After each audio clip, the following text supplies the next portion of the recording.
Estamos en este rumbo de la mañana y vamos a dar los buenos días a la señora Caminero que ya se integra por acá. ¿Cómo está? Gracias, Elvin. Buenos días a todo el equipo y buenos días a la gente que está en sintonía. Desearles a todos un feliz inicio de esta semana laboral y que puedan pues cumplir todo lo que se propongan para esta semana. Miren, ya tenemos con nosotros por acá en este rumbo de la mañana un invitado especial. Se trata de Jorge Montalvo, él es presidente de la Asociación Dominicana de Constructores y Promotores de la Vivienda de Acoprovi.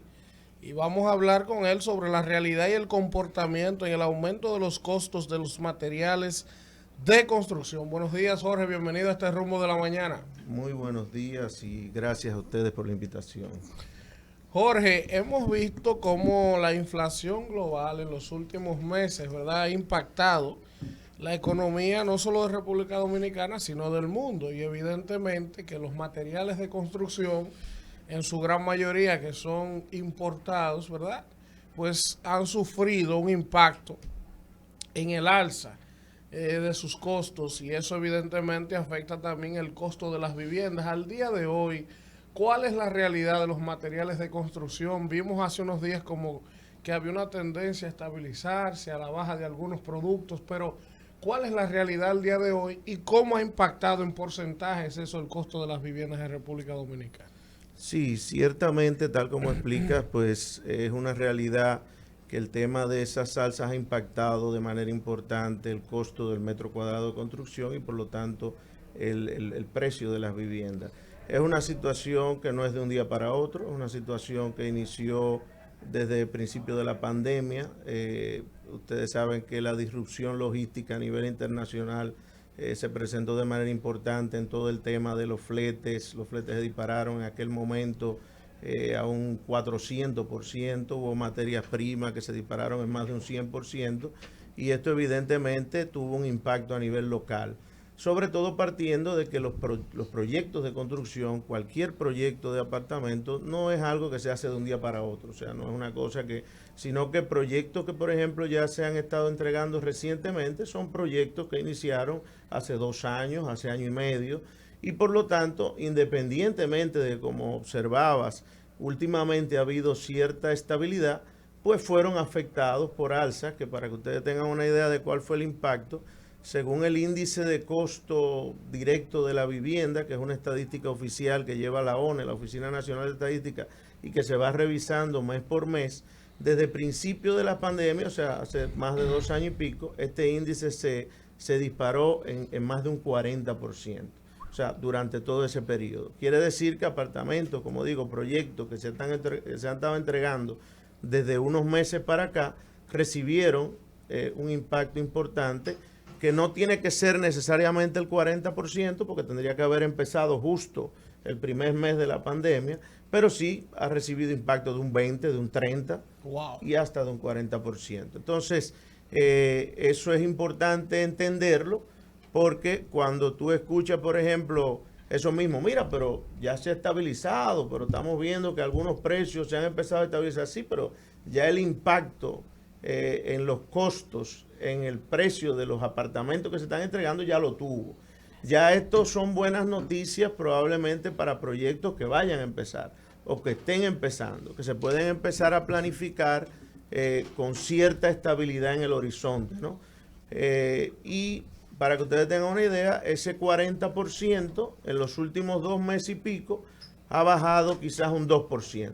Entonces, cuando tú vienes a ver neto, te queda un 38%.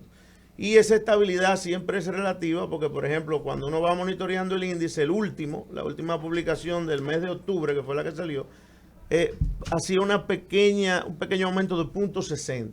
Pero esto es estabilidad comparado con lo que tuvimos los últimos 2 años.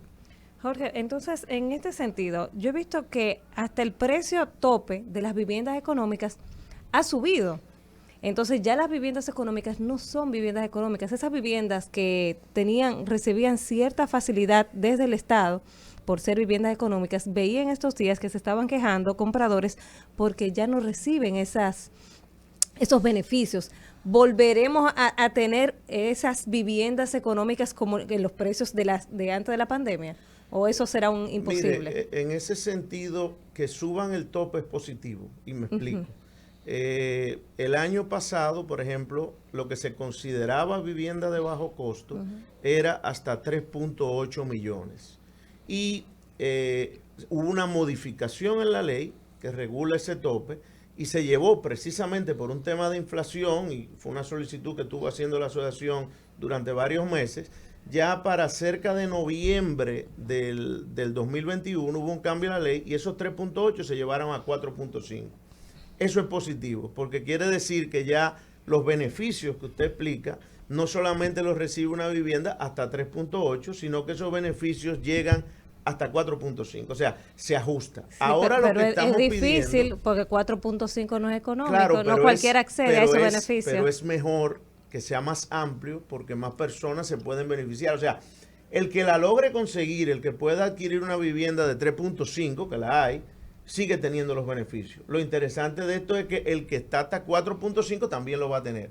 Ahora lo que estamos abogando es porque es una forma que tiene el Estado de que personas que hayan incurrido, que se hayan embarcado en proyectos y esos proyectos durante ese periodo, por el mismo tema de ajuste de costo, hayan sufrido algún ajuste, si el tope se mueve, siguen contando con ese bono ITEVI que representa cerca de un 8% que la persona recibe para atrás, y por eso nosotros en este momento estamos diciendo, mire, fue muy bueno el ajuste que se hizo el año pasado, pero lamentablemente la guerra de Ucrania y Rusia, que fue a principio de año que inició, se lo llevó, la espiral inflacionaria. O sea que nosotros entendemos que en los próximos semanas o meses debe haber un nuevo ajuste en el tope. Jorge, hay dos cosas que yo quiero preguntarle con relación a este tema. El primero es si se ha visto impactado el mercado inmobiliario en cuanto a la cantidad de unidades cerradas. O sea, si todo este incremento ha hecho que la gente diga no, porque además no hay solo un incremento en el costo de las viviendas y de los productos, también en la tasa de interés de los préstamos. Correcto. O sea, ahora, hace 2 años tú ibas a buscar un préstamo hipotecario y tú conseguías una tasa de un 8, de un 9, ahora creo que anda en 15.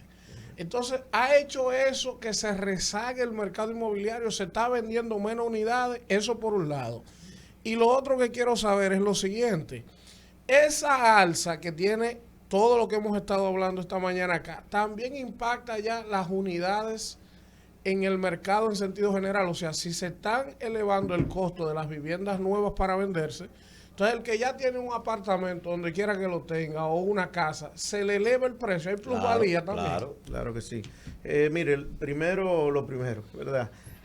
Con relación a la primera pregunta del impacto que tiene la tasa de interés, pues importantísimo. O sea, como usted bien indica, el año pasado tuvimos mínimos históricos en cuanto a tasa de interés. Había una política monetaria expansiva, que fue lo que vino después de la pandemia para reactivar la economía.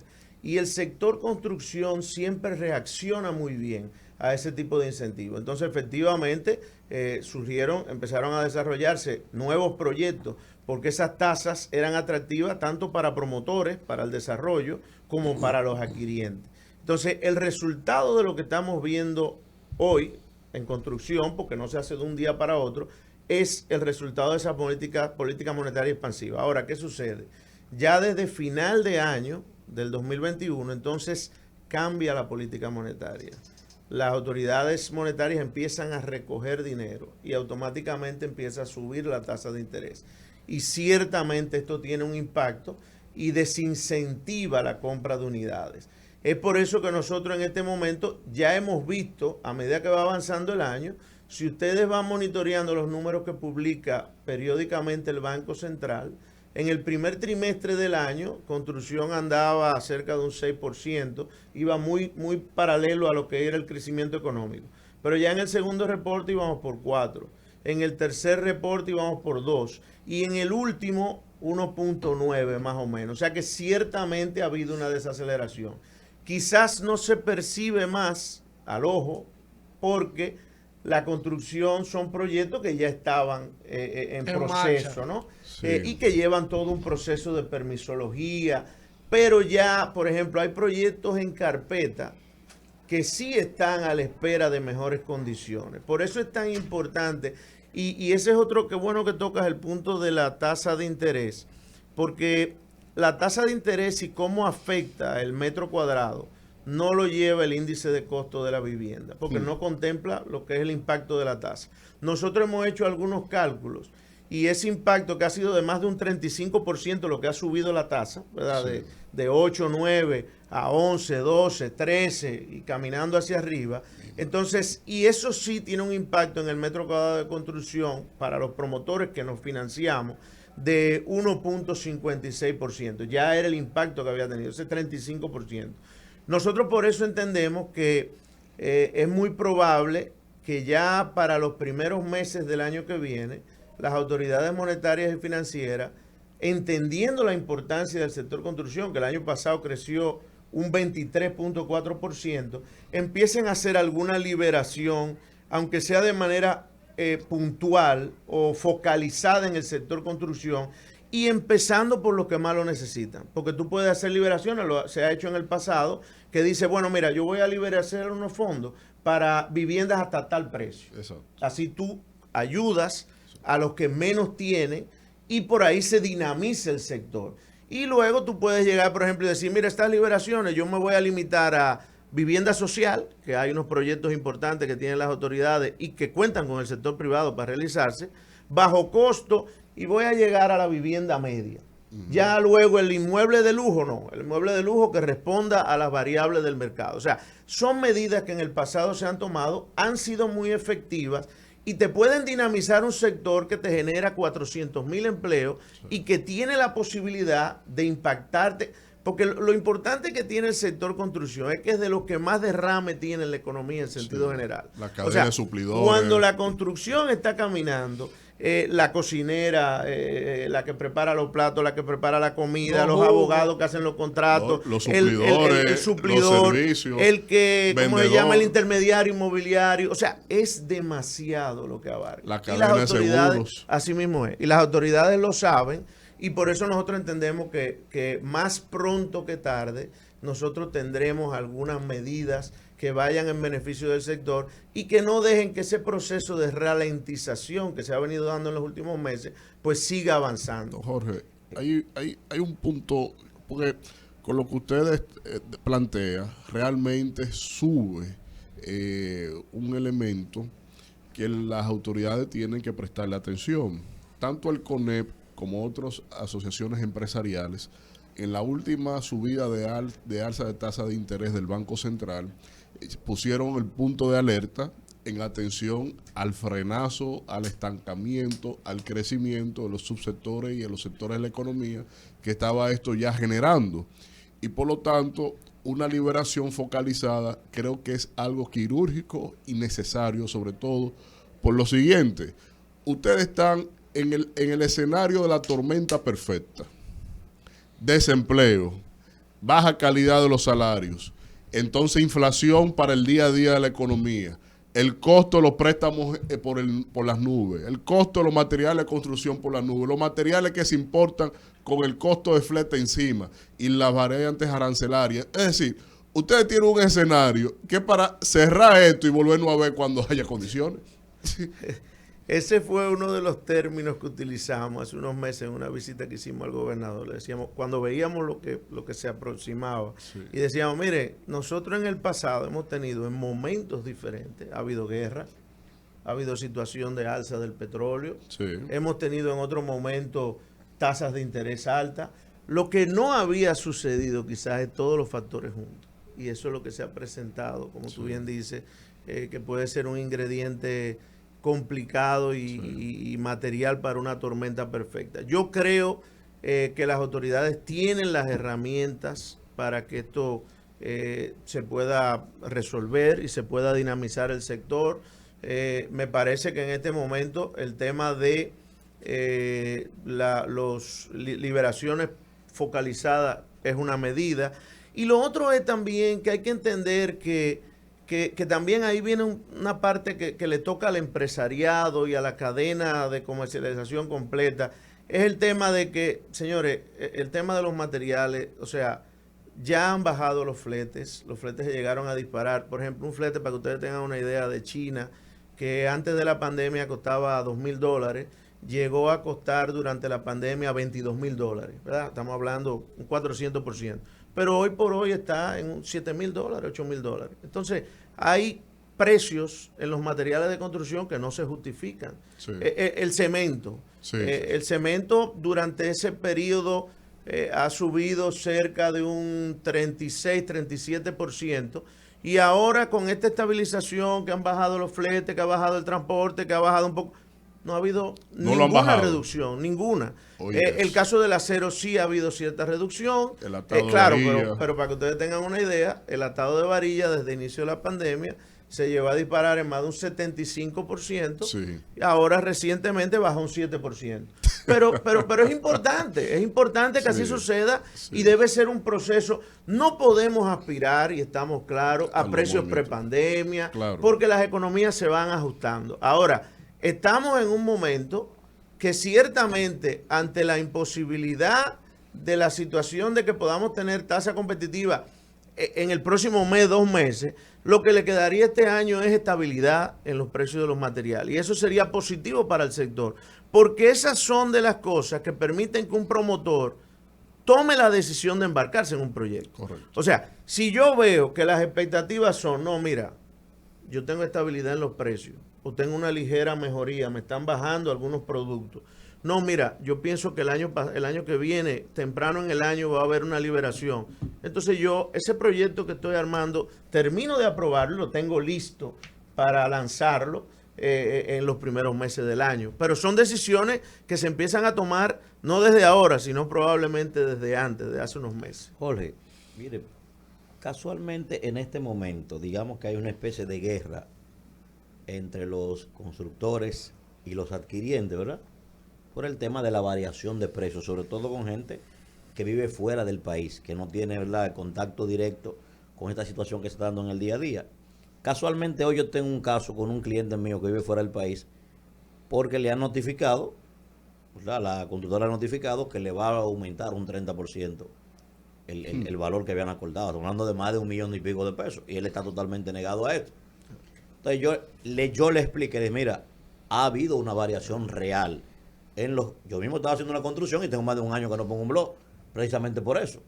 Yo se lo expliqué, o sea, él ha hecho conciencia de que algo debe aportar para poder compensar el tema. El cliente mío, porque se lo expliqué muy claro. Ahora, hay un elemento. Cuando yo voy al contrato, en ninguna parte del contrato establece que le puede aumentar al cliente por esta variable. Eso no está previsto, es el primer elemento. Segundo elemento, él le dice, mira, hemos tenido un incremento y nosotros sentimos que es lo que está es pasando el aumento a mi cliente y eso no debe ser. Porque si usted tiene un proyecto, se supone que parte del riesgo de ese proyecto lo está corriendo usted también. O sea, si tú dices, mira, tengo un aumento, un 30%, me lo prueba y digo, vamos a dividirnos entre los dos, por lo menos, para tú coger una parte del daño y yo coger otra. Tú no le puedes cargar eso a los clientes. Porque entonces, ¿cómo manejar esa dinámica? Mira, lo primero que nosotros hemos estado recomendando es, y no de ahora, con esta situación, sino de hace años, es que se tome como parámetro para los contratos de compra y venta de inmuebles. Escúchame ahí. Otro elemento para que por favor me lo incluya. Es el hecho. Tú quedaste mal en la entrega del inmueble. O sea, tú me prometiste que ese inmueble me lo entregaba en 2 años. Van 4, tú no me has entregado el inmueble, por la razón que fuera. Pero tú me estás notificando hoy que tienes una variación en los precios y tú me quieres cobrar retroactivo. No, tú me estás notificando hoy. Si ya yo te he pagado 4 millones y te debo 2, el incremento te lo voy a pagar de los 2 que te debo. Tú no me puedes cobrar de los 4 millones que ya te pagué. Y también está pasando eso. Mira, a ver si me puedes orientar, por favor. Sí, cómo no. Te decía que no de ahora, con esta situación, sino que desde hace años, Acoprovi viene aconsejando a sus asociados que en sus contratos, a los promotores, cuando se realizan proyectos que ciertamente están sometidos a muchísimas variables, ahora lo hemos visto exponencialmente lo que ha sucedido últimamente, pero que utilicen una cláusula que prevea cualquier ajuste. Y el parámetro ideal para hacer eso es el índice de costo de la vivienda. Es una estadística oficial que lleva un tercero, la Oficina Nacional de Estadística, y se revisa mes por mes. En el pasado, cuando no existía este índice, los promotores tomaban cualquier variable. O sea, había gente que lo sujetaba al dólar, que lo sujetaba a la gasolina, que lo sujetaba al precio del cemento. Todas estas son variables que no son muy certeras. Ahora, con el índice de costo te incluye lo que aumenta de mano de obra, lo que aumentan los materiales y se va monitoreando mes por mes. Entonces, en el caso de contratos que tienen previsto el índice, no hay grandes inconvenientes. O sea, fue un acuerdo entre las partes. Mira, y es una estadística que los clientes pueden monitorear también mes por mes porque es información pública.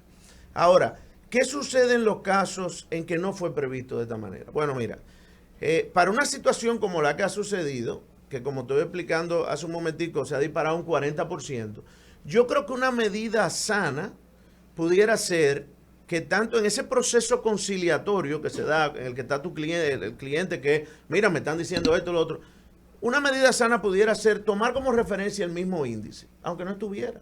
O sea, hagamos el ejercicio hipotético, por lo menos para llegar a un punto, para ver cómo nos ponemos de acuerdo. Tomemos el índice. ¿Qué hubiera pasado si el contrato hubiera contemplado el índice? Entonces, mira, hubiera pasado esto. Hubiera habido un aumento, por decir un número, porque va a depender de en qué momento tu cliente compró y va a depender de en qué momento había que entregarle también, porque es una variable. O sea, ciertamente puede haber habido atrasos fruto de la pandemia, sí, pero eso también se puede medir. ¿Qué tanto, no? Entonces, después que se tenga establecido ese plazo, entonces decir, bueno, aquí el índice, si hubiera estado, se hubiera disparado un 25% o un 30%. Entonces, como el índice no está, entonces ahí tiene que llegar un tema de dar y dar para buscar una solución. Entonces, ciertamente el promotor, a sabiendas de que no tiene el parámetro, de que no lo tiene contemplado en el contrato, pero el cliente también consciente de lo que ha sucedido, entonces puede ser que en ese momento haya que sentarse en la mesa y decir, bueno, mira, tomamos el parámetro del índice, que es un parámetro muy válido, si hubiera estado, si hubiera disparado un 30, vamos a partir diferencia, o vamos un 20, o vamos un 10, o vamos a buscarle la vuelta, porque al final el promotor, lo que casi siempre quiere, y estoy hablando, pues soy promotor también, tú quieres que una venta que tú hiciste llegue a feliz término. Y la venta llega a feliz término cuando el cliente finalmente puede comprar su inmueble. Y el cliente, si compró con mucha ilusión ese inmueble, que lo buscó, que vio que quedaba allí, que no, también quiere llegar a feliz término. Entonces, yo creo que es un tema de sentarse en la mesa, esa puede ser una alternativa y partir diferente. Ahora, Jorge, yo he visto, perdón, el costo del financiamiento proyectado en el tiempo. Las tablas de amortizaciones siempre en todo préstamo va al beneficio de la entidad crediticia. Ahora, cuando usted proyecta una primera vivienda para un matrimonio joven que quiere hacerse de su primera unidad y que cuando proyecta 15, 20 años está pagando 1.5, 2.1 el valor de esa vivienda según la tasa que consiga y el tratamiento a la tasa que se le dé durante la vida del préstamo. ¿Cómo regular esto? El Estado puede establecer que mi primera vivienda no sea solo un bono amortizable con el inicial, sino también una garantía de financiamiento que, por ejemplo, este préstamo, la vida entera del préstamo no va a pagar más del 40% del valor de lo prestado, por ejemplo, para que sea un modelo de incentivo al sector, pero también que ante la debilidad salarial que se tiene en el país, se pueda tener una masa mayor de capacidad de compra.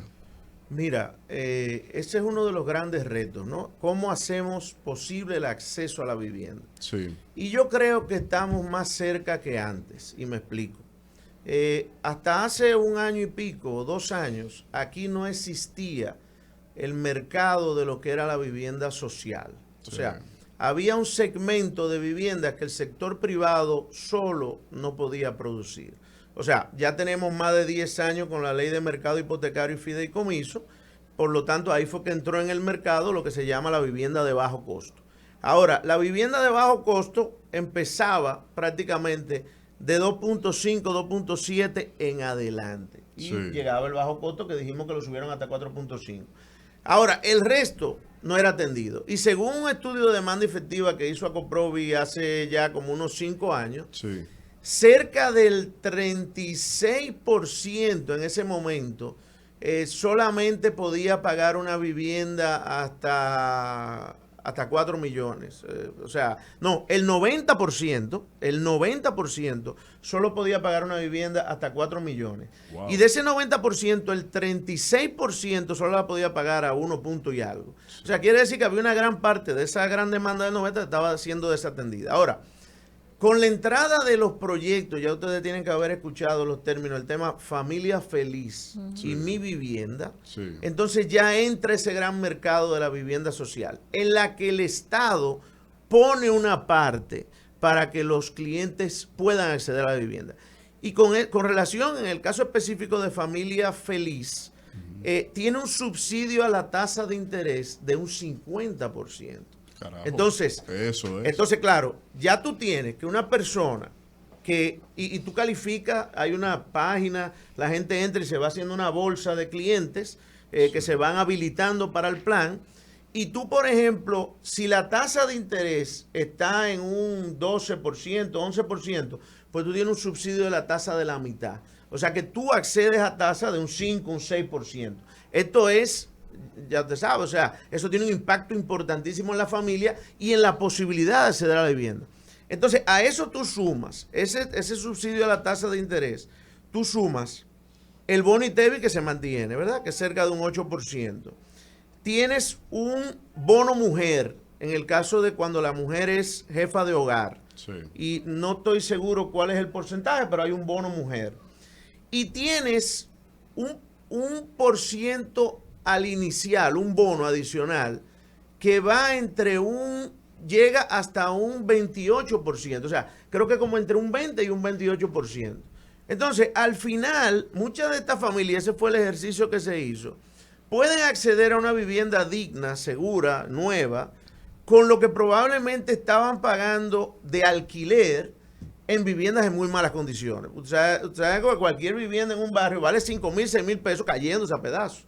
Entonces, aquí se calcula que ese sea lo que pueden pagar de tasa de interés al banco para una vivienda de ese tipo. Entonces, ¿qué yo digo? Es importante que las personas se califiquen en estos planes, o sea, que llenen esas solicitudes.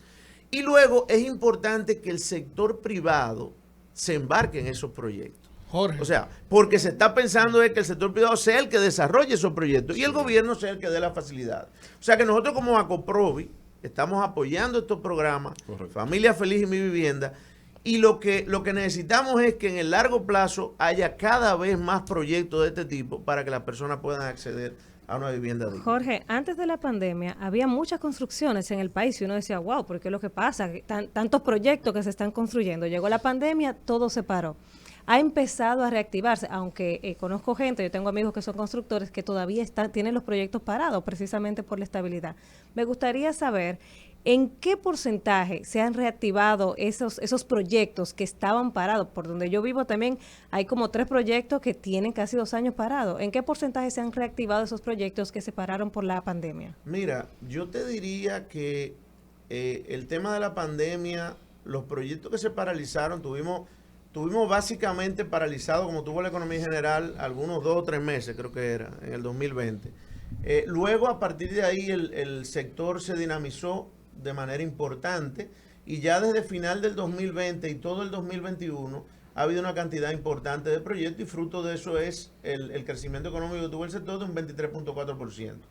Según el último registro de oferta de edificaciones, que también unos estudios que hace la Oficina Nacional de Estadística y hace unos sondeos 2 veces al año de qué se está comercializando, eso incluye vivienda, incluye edificios comerciales, industriales, lo que haya.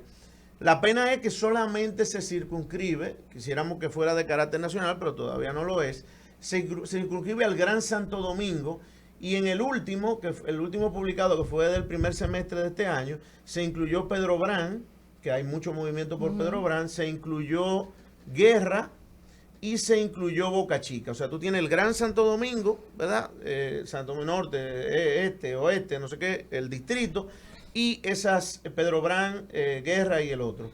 Y según ese último sondeo, se estaban comercializando casi 28,000 viviendas. Entonces, imagínate tú, si eso es solamente en esa área, y no está incluyendo el Cibao, Santiago, ni lo que se está haciendo en el este, nosotros estimamos que debemos andar por algunas 35,000 viviendas. O sea que yo te diría que esos proyectos que están detenidos son la excepción. O sea, y por eso no lo tenemos como en la data, y no representan un porcentaje importante. Jorge, yo quiero preguntarte varias cosas, porque es interesante conversar con usted y con el sector que representa, sobre todo con la fluidez que tiene para responder todo esto. Mira, Claro. lo primero es, Jorge, que yo quiero saber, en un momento, en el casco urbano, en el distrito, nosotros veíamos torre, y vemos torre, y hay un momento que tú dices, pero ¿quién es que tiene el poder adquisitivo para comprar tu apartamento de 200 y 300 mil dólares? Porque que tú me hagas mucho vivienda feliz y que tú me hagas, te lo compro porque aquí hay un déficit de 1 millón de viviendas. Pero cuando tú ves el ritmo de construcción en zonas privilegiadas, tú dices, pero ¿quién es que lo va a comprar? Si nosotros sabemos que el 90% de los empleados de este país no gana más de 15 mil pesos. O sea, para tener cuota de 150 mil pesos mensuales. ¿Cómo Eso por un lado. Lo otro, Jorge, el tema, ustedes como Acoprovi, hay un tema de la autoridad, de la alcaldía y de los alcaldes del país y del estado, que sabemos el tema del ordenamiento territorial, de los servicios, parqueo, alcantarillado. Por ahí yo iba. Ese tema, ustedes como asociación deben ser los primeros interesados en que, ok, yo quiero construir, pero yo quiero que la ciudad crezca como debe crecer, correcto, no dentro de un desorden, porque si no, vamos a terminar con lo que pasa en la Colombia.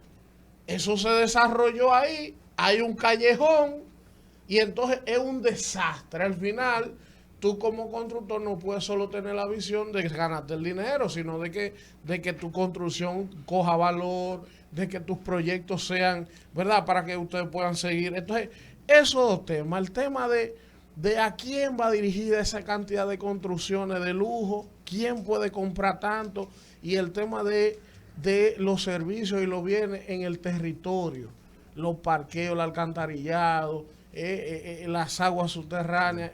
¿Cómo está eso definido? Mira,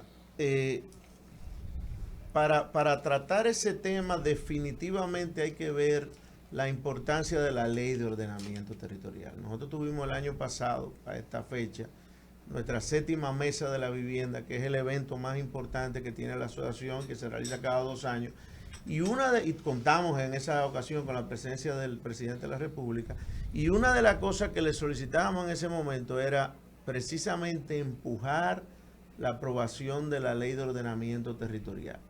Ya ustedes saben que la ley fue aprobada en el Senado y ahora está en la Cámara de Diputados. ¿Por qué es tan importante esta ley?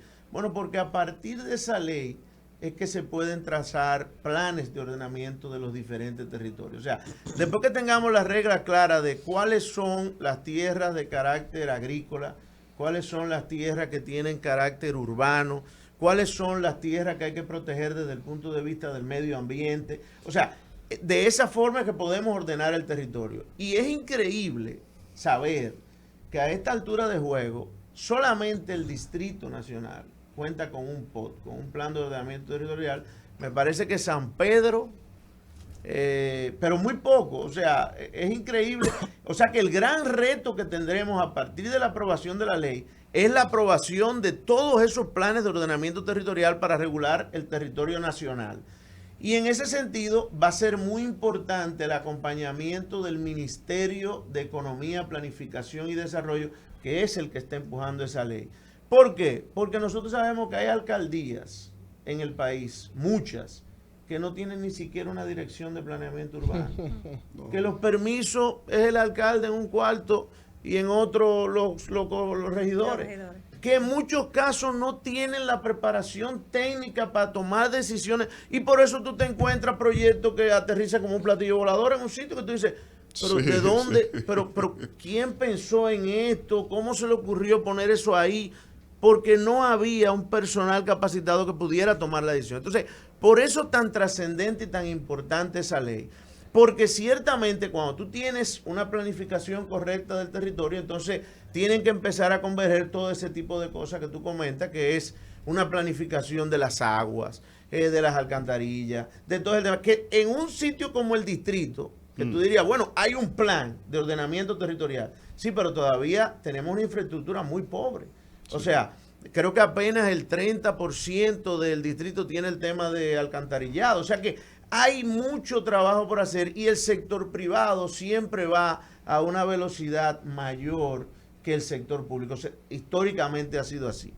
Con relación al tema de lo que me comentabas hace un momento del tema del poder adquisitivo. Bueno, señores, la realidad es que nosotros tenemos un mercado inmobiliario dinámico y ha ido cambiando el perfil de ese mercado. O sea, antes, por ejemplo, te voy a poner varios ejemplos que explican a quién se le vende esos apartamentos. El dominicano residente en el exterior representa en muchos casos, en muchos proyectos, más del 60% de algunos proyectos. Wow.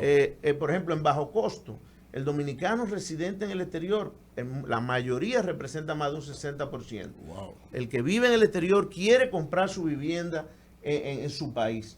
Y por eso nosotros decimos que el sector construcción exporta vivienda. Pues cuando tú lees, genera divisa y exporta vivienda, porque eso es lo que sucede cuando un dominicano trae su dinero y lo invierte en una vivienda.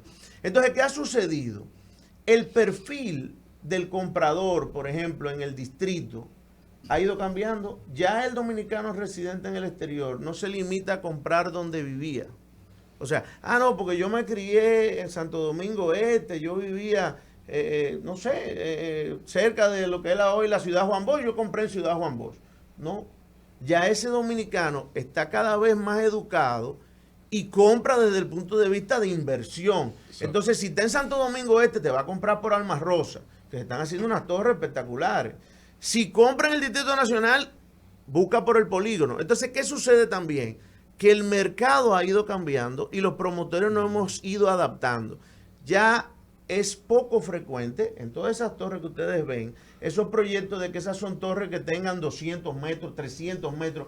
Son apartamentos muchas veces pequeños, son apartamentos de 80 metros, de 75 metros, de 100 metros cuadrados. Sí, pero es que de ese tema, él habla del tamaño de la vivienda. Entonces eso hace que sea más asequible. Claro, cuestan dinero. Ahora hay una modalidad. Caro, pero tienen más posibilidades. Ahora hay una modalidad que son condotel, Airbnb friendly. Sí. ¿Qué tan rentable es eso? Porque yo veo que ya no se están construyendo proyectos familiares, sino que están haciendo esos condoteles o que son Airbnb friendly. ¿Qué tanta salida tiene ese tipo de viviendas en este mercado? Ya tú lo que empiezas a ver es la especialización de los proyectos inmobiliarios.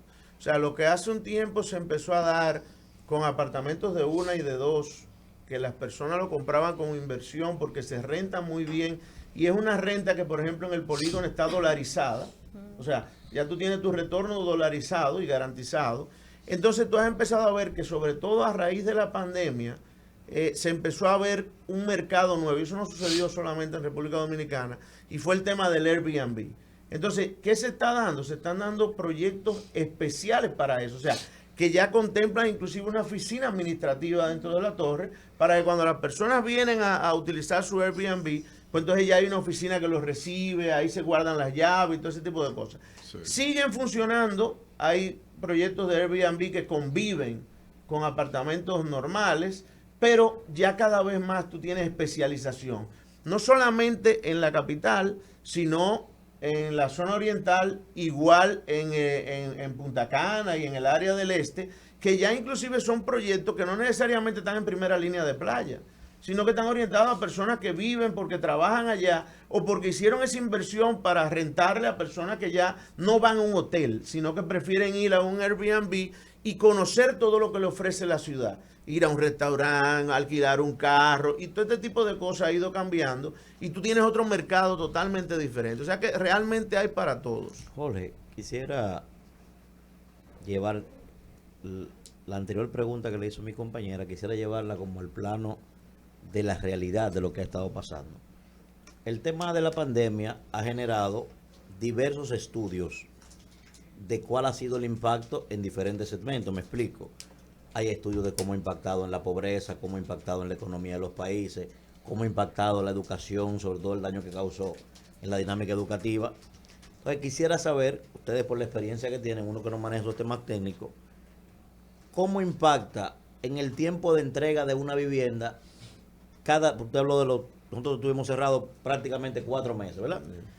¿Cuál es el tiempo real que esos 4 meses pueden haber impactado para la entrega final de un inmueble? Porque todavía hoy hay muchos clientes que se quejan de que negociaron con una constructora que en 2 años le iban a entregar su proyecto y todavía al día de hoy no le han entregado y le siguen diciendo no, que por la pandemia nos atrasamos. O sea, por cada día que una construcción se atrasa, Jorge, ¿cuál es el tiempo real que eso dificulta para poder entregarle finalmente al cliente? Mira, lo que sucedió en la pandemia de manera particular hace que esa pregunta sea más difícil de contestar por lo que te voy a explicar. Normalmente, en una situación como la que se dio, cuando tú estás cerrado y te cierran 3 meses, 4 meses, lo que sea, la forma de tú recuperar el tiempo en construcción es hacer que más actividades converjan. O sea, bueno, pues entonces yo si tenía 10 gente voy a poner 15. Sí. Si tenía tal cosa voy a hacer tal otra. Si yo empañetaba al mismo tiempo que empezaba a poner piso, pues entonces lo hago. Entonces, ¿qué sucedió? Cuando se dio apertura a las actividades, no pudimos hacer eso. ¿Por qué no pudimos hacer eso? Porque empezamos a trabajar bajo un protocolo sanitario sumamente estricto que redujo el personal que podíamos tener en más de la mitad. Entonces, durante un tiempo importante, o sea, recuerden el tema de el reto para nosotros. Nosotros lo que fuimos del primer sector que planteó un protocolo sanitario para que nos dejaran abrir, sabiendo la importancia que tenía. Pero cuando abrimos a media capacidad. Entonces, esto se prolongó por muchos meses y por eso es que fue el tiempo que se perdió.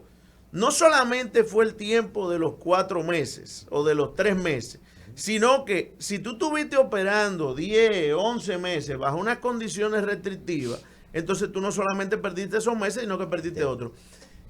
Por eso es que hace tan difícil y depende tanto de en qué situación te tomó el proyecto. O sea, yo estaba ya en fase de terminación, yo estaba en obra bruta, en obra gris. O sea, ¿en qué situación yo estaba? Hay una parte de la obra, sobre todo cuando se está en los principios o en la obra gris, que la cantidad de personal que se maneja es muy intensiva. O sea, todo este tema de colocación de blog, de pañete, de esa parte de albañilería, tiene una mano de obra muy intensiva. A medida que la obra se va moviendo hacia la terminación, muchas de esas labores ya se subcontratan con empresas. Sí, y entonces ya tienen otra dinámica. Tienen menos personal, inclusive tiene menos personal el promotor a cargo, sino que contrata una compañía que le monta los plafones, otra compañía le monta la cocina, otra compañía le monta las puertas, las ventanas, todo ese tema.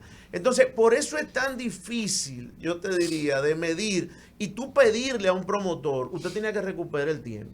No, viejo, no podía recuperar el tiempo. O sea, no se me hacía posible recuperar el tiempo porque por suerte pude empezar, pero cuando empecé me restringieron la cantidad de personal. Gracias a Jorge Montalvo, presidente de la Asociación Dominicana de Constructores y Promotores de Vivienda, ACOPROVI, por estar con nosotros. Ha sido muy interesante. Vamos a hacer un trabajo de un programa completo, todo el sector completamente ahí, porque realmente es una tarea, un tema medular para el interés público nacional y para la economía dominicana. Vamos al contacto y regresamos con más del Rumbo de la Mañana.